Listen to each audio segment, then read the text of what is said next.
what makes it a good experience in your opinion? Tell the audience, when you walk into a restaurant, what is it that makes you say, yes, I'm going to have a good time here?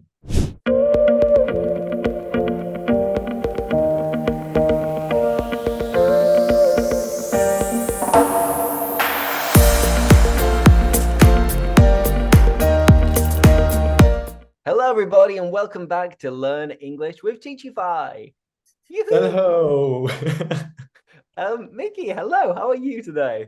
I'm good, thank you. How are you? Not bad, not bad. For those of you who might be realizing and noticing, we're wearing exactly the same things as a week ago. And I swear we do wash our clothes. What happened is we're trying to get ahead with our tasks and work. We're trying to make progress. So we are just recording another podcast right after the first one. We're doing them back to back, two Yes, podcasts we are. in a row. And Will, how are you? I'm very well, thank you, Lewis. How are you? You know what? Right back at you. How are you, Lewis? No one ever asks. I'm actually a little bit peckish. I'm quite hungry because it's midday at the moment. And today in this podcast, we're going to be speaking all about eating out and restaurants, bars, hotels, and hospitality. So I'm pretty hungry. And I think after this podcast, I'm going to whip up some pasta. Oh, no. You love those. What are those, Will? Oh, sorry. These. Oh, whoa. Sorry, I didn't. So these are from Mercadona. So if they want to sponsor us and send free salami things, I don't know what they're called, but they're very nice. When you said you were peckish, I was peckish, a little bit hungry. I was peckish before, and I had some of these salami things. It's like a nice little snack. Yeah, it was perfect. Really great. Yeah. And nice. all right, first question, Mickey. When was the last time you ate out? The last time I ate out, actually, I've been doing well. It depends is it good, is it bad? This January, I haven't actually been eating out that much. Maybe like once or twice a week. I've been cooking a bit more at home. The last time I ate out would have been last weekend. I went to an Argentinian steak house, which was amazing here where I am in Malaga. God, that sounds good. Yeah. To be honest with you, like if I go out for something to eat, I like to try different places, but this is a particular one that I've been to quite a few times because the steak's good, the prices are good, the wine is good, and the atmosphere is good, and it's a nice place to go. The full package, it has everything, and if it's good value for money, then of course you're going to keep going back again and again. Yeah. Will, what about you? When was the last time you ate out? Where did you go, and what did you eat? Oh, wow. Honestly, kind of similar to Mickey. I think in January, I don't know. Oh yeah, I know. It was the La Vaca Argentina in Madrid. If they want to sponsor us, then also I will be happy to accept, which is an Argentinian steakhouse similar to Mickey. And it's amazing. You have fantastic steak. The wine is good. They give you a free glass of cava as you start. And yeah, it was very nice, actually. It was an enjoyable meal. I haven't been there yet. I want to try that one. I've seen it online, and you've mentioned it a few times. It looks good. Yeah, I'm honestly now thinking about it. I don't even know if that was this year or if that was last year. Well, I don't know. Anyway, if that was the last time I went out, because like Mickey, I've been cooking this month just to surprise people. Well, I don't know who's surprised. No one knows me. Anyway, Lewis. Lewis, when was the last time you ate out? Well, actually, I ate out 2 days ago because I went to a curry house, an Indian restaurant here in Brussels, because I've been looking for a good one for a long time and I haven't been able to find one because I'm used to good, spicy, kind of Northern Indian, Pakistani curries, which are really good where I'm from, Bradford, Leeds, in the UK in general. And one of my friends was recommending a place which is only vegetarian. So I know it's authentic, traditional, but I did miss a little bit of lamb or chicken. But we went with a couple of friends. They are vegetarians. At the moment. For them, I know. I say that at the moment because a lot of my vegetarian friends, they're all turning back to the meat. Oh, really? Saying it. I'm putting it out there. There's a movement, people. Wow. They're pretty extreme vegetarians as well. But we had some curry. The curry was delicious. We got lots of different ones with some naan bread, lots of sides. I had an Indian beer at the same time, a cobra. Oh, I like the cobras. So Yeah, cobra. it was a good evening out. But last weekend, I went to Bilbao. I went to Bilbao for a weekend, and it was absolutely amazing. It exceeded all of my expectations because it was nice and sunny. It was beautiful. We were only there for like 48 hours, but the aim of the trip was just to eat and drink as much as possible.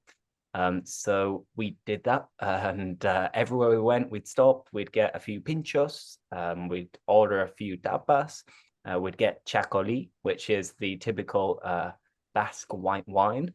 And we had lots of runny Spanish omelette. It was amazing. And as I was flying back, I was a bit sad to be returning to Brussels. And it was a beautiful day. The mountains around Bilbao are really nice. There's a river in the middle. I kind of fell in love with the city. Not gonna lie. Sorry, I just wanted. Would you say that the food in Bilbao is better than the food in, let's say, Seville? Let's say, for example, randomly, right? Yeah, just yeah. It's hard to tell. I'd say the eating experience was better. And the main reason for that is the fact that I could go into so many little bars. And in Seville, it's quite common to try to go into a bar and it's absolutely packed. You can't sit down or even have a space next to the bar. Whereas in Bilbao, it felt a little bit not empty, but very calm. And you didn't have big crowds and groups of people. And in each bar, even for like 250, really, really cheap, you could get high quality pinchos. And I had a variety of everything.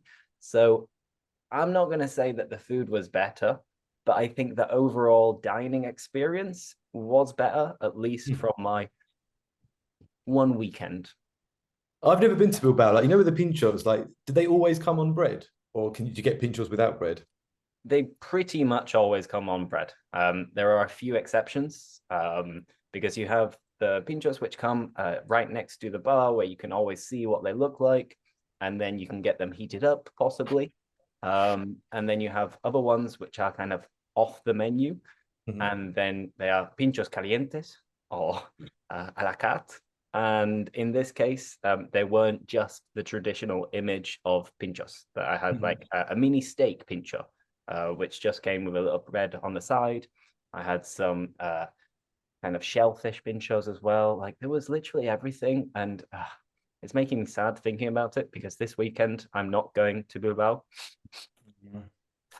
Yeah, an emotional Lewis. Let's change topic, stay on topic, but change question. Dining experience or eating out experiences, what makes it a good experience in your opinion? Will, tell me, talk to us. Tell the audience, when you walk into a restaurant, what is it that makes you say, yes, I'm going to have a good time here? Free cava always helps. Sorry? Free cava always helps. Free cava. I honestly, I value that. Okay, I put a lot of value in the free glass of cava that they give us at the beginning. No, I've been thinking about it recently. Honestly, for me, I don't like busy places. So it has to have a nice, relaxed atmosphere, ambience, as they say. So long as you go into it and you go into the restaurant and there's not a lot of noise or stress in the air, for me, this is number one. And then after that, so long as the waiters or waitresses are polite and friendly, then, I like that. But I'm honestly not too picky when it comes to restaurants, believe it or not. yeah, that's what's important for me. Yeah, Mickey, you? For me, what always attracts me to places is music. I like good background music. Oh, Even when I work in cafeterias and stuff, like I usually go back to the ones where I like the playlist of music that they're playing. And usually, if the bar owner or whoever's working there has put on a specific playlist, if it's a taste that I like, genuinely, the actual area itself is quite nice. So yeah, music's quite important for me. Background music, not too yeah. loud, but just songs This to rem- come. this reminds me, by the way, of when Mickey was in Madrid. He was exploring Madrid and finding places. And I'd speak to him and he'd say, "Ah, Will, there's a fantastic restaurant." I'd be like, "Oh, yeah." He's like, "Yeah, they got a great DJ." I was like, Terrible. "What?" He was like, "Yeah, yeah, the DJ is amazing." Yeah. I was Food's like, terrible, but the music yeah, is great. I was like, "Is it a restaurant?" He's like, "Yeah, I think there's food, but the DJ is really good." I was like, "Okay, well, I It's will." just, it was a surprise. It was like a food place, but then I was like a coffee place, it turned into a food place, and then it kind of a DJ came out with like decks and was music playing, like Yeah. and you could request songs, and then food was coming. It's kind of a mix between like a bar restaurant in the Are you middle. Yeah. speaking about the place where we've been for the last 2 years for the Teachify end of year party? La Real Yeah, Dos. yeah, Yeah. yeah, yeah. That's the one. I'm also a creature of habit. If you haven't Exactly. noticed. Hey, and if the restaurant want to sponsor us, that's great. Okay, so let's try and Will, get. you are the sponsors now. We don't even have 300 followers yet. I mean, that could be a potential. However many followers we have go into the restaurant every week. So that's That's yeah. true. Now, one of our clients, they specialize in bookings and stuff like that. So I'm curious. You two, when you're planning on going out and eating out, do you normally book before you go? And if so, do you book online or do you ring up to reserve a table? Because in my case, I usually just turn up, I go there and I see what the plan is, unless it's a very, very exclusive restaurant where they tell you weeks in advance that you must book online. So, Will, what do you tend to do? I always book online, and if they do not have the book via the website or book via Google, and I have to phone, I will not book with that restaurant because it's kind of as a punishment for not having that service available. I automatically go to the next one. Yeah, all right. Disagree. But the problem I have is we often go to the center of Madrid and we go to the city center thinking, let's go for a walk, let's do something, but let's go home and eat at home. And then when we're out, we're suddenly like, let's eat out. And then we find ourselves in the center of Madrid, no reservations on a Saturday night. And sometimes it can be quite difficult. And yeah, so in general, I try to book ahead. Is Yeah, I it? think I'm the same. I think it depends really on if it's an exclusive place or somewhere that you have to book prior, then I will book, and usually it will be booked online. And I am one of those people that if plans change, I do actually cancel the booking and not just leave it on the system, and they expect someone to turn up. So I'm actually quite strict with myself on that, just because if it were me, I would be pretty pissed off if the clients didn't turn up when they booked. So I stick by that. But I think it depends where you are, because like you say, Lewis, if you're in Seville, for example, you don't really have to book most of the time. You can turn up, but you do run the risk of being a lot of people, maybe a little bit cramped. But that's also part of the dining experience, especially in Seville. Is the atmosphere, people in there, everyone's shouting, blah blah blah blah. Depends what type of food you're looking for, I think. And Mickey, you were telling us about your previous work experience last time working at Sainsbury's, an English supermarket. A lot of people, when they're young in the UK, when they're at uni or something like this, people get a job working as a waiter or a waitress. So have either of you two worked as a waiter? I was about to say waitress, but no, a waiter or a barman before, because I have never done it and I'm pretty clumsy. So I don't think I'd be very good at it. I actually have. I worked as a barman in Cadiz, in an Irish pub actually, which is where I learned most of my Spanish. Yeah, I was just a barman. There wasn't any food. It was just pure drinking pub. and sports pub, and it was pretty good. It was good fun. I enjoyed it. It was always good atmosphere, good mix of local people with tourists, with Erasmus students, and it used to get pretty busy. And also the bar staff were also encouraged to drink as well, so everyone ended up pretty drunk whilst working. Yeah, it was a great time. I was young, obviously. I was like 21, I think, at the time. Was that young? That's not that young, actually. Yeah, I thought you were about to say I was 13 and we were encouraged to drink. Yeah, but I loved it. It was a great experience. I wouldn't want to do it full time unless it was like a premium restaurant. But when it's just a money, a job just to get some earnings to kind of get you by and your first kind of working experience, I think it's a good one to have because it also teaches you how to manage people, social skills, communication skills, which you have to learn on the job, which I think is quite nice. Will, yourself? Yeah, I actually worked in bars and not restaurants, but pubs that served food or bars that served food from when I was 18 until I was 24, until I came to Spain. I was bar manager before I came here. Actually, that was my job, and I loved it. Honestly, it was great. Serving food at the beginning was very, very difficult for me because I didn't even think about learning the menu. And it's something very strange, but I don't know if you noticed, but in England, waiters write down everything. In Spain, they just remember it. You notice that? And when I was in England, I used to write it down. And so, for example, if they say, hamburger with cheese, or a cheeseburger with fries, etc., I would literally write down the whole sentence of cheeseburger with fries. So I would take forever to get, and then they would say, can I have the pork? And I'd be like, yeah, what is the name of that on the menu? And have to look down. And so my first month, I was terrible. And I'm sure that they were going to fire me. But and then they trained me. After a month, they trained me. And then from that moment on, I loved it. And yeah, it's definitely a skill that I think most people should do. It's one of those things that if I saw it on a CV, I think, people skills, being attentive, dealing with maybe difficult situations if there's drunk or arguing or something. Multitasking. Yeah, multitasking, looking for things to do, keeping busy. So I think it's a good skill. I loved it. Did you ever do it, Lewis? No, as I said, I've never done it. I Surprised. No, not at all, really. I never really wanted to, but one thing that I do notice in Spain, in particular, when I think about places like Bilbao, like Seville, like Granada, and you go to an old-fashioned bar and you order at the bar, it's crazy how good most waiters and waitresses are at being able to listen whilst they're also doing something else.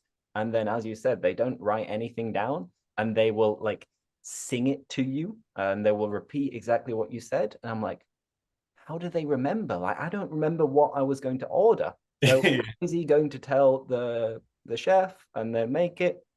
And they very, very rarely make mistakes. So it's a proper skill and a profession to be respected. The more touristy the country is, I would say. Yeah, I think it's quite impressive. I was talking to my friend about this the other day because, as you know, I was in Indonesia recently, and I was comparing it to Spain in terms of how they serve in restaurants, and it's terrible. It's probably one of the worst places I've been to, and it's not a language thing; it's more of a cultural thing. They just don't really understand how the service thing kind of industry works. But even they would repeat your order to you, but it would be one order, so you could go there and you'd be like, "Oh, can I have a coconut?" And then they would say to you, you're just ordering one thing, and they would ask you directly, okay, so just to repeat your order, one coconut? And you're like, yes. But every time, it's quite yeah, and it's very slow. It's a different ball game over there. Different ball game. It's completely different. They play in different leagues. So yeah, respect to Spanish waiters and waitresses because honestly, you're killing it. Yeah, it's very good. Yeah, doing very well. Go on. Sorry, I was going to ask you a question, Lewis. Is that all right? It's up to you. I don't know. I might panic and maybe I'll start getting emotional. No, I think I was going to say first of all, one of the questions I don't understand, but apart from that, have you ever had, now the question is exceptional experience in a restaurant. Have you ever had an exceptionally bad experience in a restaurant? Exceptionally bad? I'm not sure. I've Okay, had let's say, bad experiences, but it's never been absolutely terrible. And it usually boils down to the same thing, which is that for some reason, when I'll sit down and I'm about to order, in certain restaurants, they might take ages to go over to you and take your order. And I'm not a very patient person. So when this happens, I start to get a little bit angry and I start to get fed up and I start considering leaving before ordering if it takes more than like 10 minutes for them to come over and say hello and ask what we want even to drink. So that's one thing that can happen if you choose the wrong places. But usually if it starts like that, it's already a bad sign that everything else is going to take a long time to come out. So this is what really gets on my nerves when you have very slow service and you have to wait a long time between starters and main or one dish and another, which doesn't generally happen. But when it happens, it pisses me off.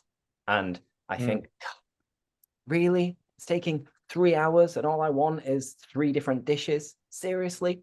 So this is something that I don't tolerate. I don't put up with it. But other than that, I've never had like a traumatic experience eating out. Touch wood. Let's hope it doesn't happen. Yeah, I haven't either. I've had experiences similar to yours, Lewis, but I feel like when I would go to a restaurant, I kind of try to not analyze it, but like, sometimes it's packed, it's busy, it's ramo, so you have to be kind of patient. You have to know that it might take a while, but it's also quite nice if one of the staff members maybe says to you, look, we're really busy at the moment, we'll come. Like if they inform you, so they manage your expectations when you walk in, it's fine.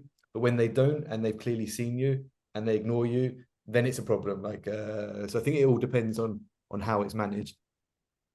For sure. Yeah, I agree. I cannot stand when I have to wait to order, and as you say, Mickey, no one's said anything to you, so I leave quite often. In fact, a couple of weeks ago, I did this thinking about it. I got up and left and then they said, "Oh, we're just coming." I'm like, no, I'm done. Don't worry. But the worst is when you have to pay, and then you have to wait to pay. Have you noticed this? You order the bill, or you're trying to order the bill, and they just don't come over. And this, or they come just with the receipt, but not with the card machine, and then they have to get the card machine and then come back again. Yeah, it's the worst. No, so I always know now to when you make your last order of drink or your last order and say bring the bill and the card machine, because if not, I will go crazy. But no, nothing exceptionally bad. No. Good. Well, let's hope it doesn't happen to any of us and we get good service for the next year, decade, century. But anyway, going back to some phrasal verbs. At the beginning of the podcast, I said that after this podcast, I'm going to whip up some pasta. And to whip up is to cook or prepare quickly. And if you are whipping, it's what you do with cream, for example, if you want to make whipped cream. So to whip up is to cook or prepare quickly. I'm going to whip up some pasta after this Zoom call. Nice. I'm going to chuck one out there, which I think, Lewis, you've used multiple times through these videos and podcasts because it's something that you love to do. It's always good just to reinforce that new vocabulary. And this one is to pig out. That's right. Exactly the same as what a pig does. They pig out, which means to eat a lot of food, usually all in one sitting as well. So to pig out. Nice. Yeah, this is a good one. And you're right. You do use it a lot, Lewis. I know. Yeah, constantly. Yeah. Well, I was going to use one kind of the opposite, which is it's 3 words. Okay, it's to cut back on something. And it means to reduce the amount you do, or reduce the amount you eat. So for example, this year or this month, this month, I have decided to cut back on carbohydrates, for example. This is not true. This is hypothetical. It would mean to reduce the number of carbohydrate. And the same as you can use it with an action, for example, to cut back on eating out. Okay, so if you want to use it with a verb, make sure it's in the gerund after the preposition, but to cut back on eating out, which is something I think we're all doing. Well, me and Mickey, at least, not Lewis. I'll be doing it soon. That's for sure. All right. Anyway, so thank you so much for watching or listening to this podcast of Learn English with Teachify. Don't forget to subscribe to watch more videos, upcoming videos, like the video, and recommend the podcast to a friend. So on that note, go Teachify your life. Bye. Cheers, guys. Bye. Bye.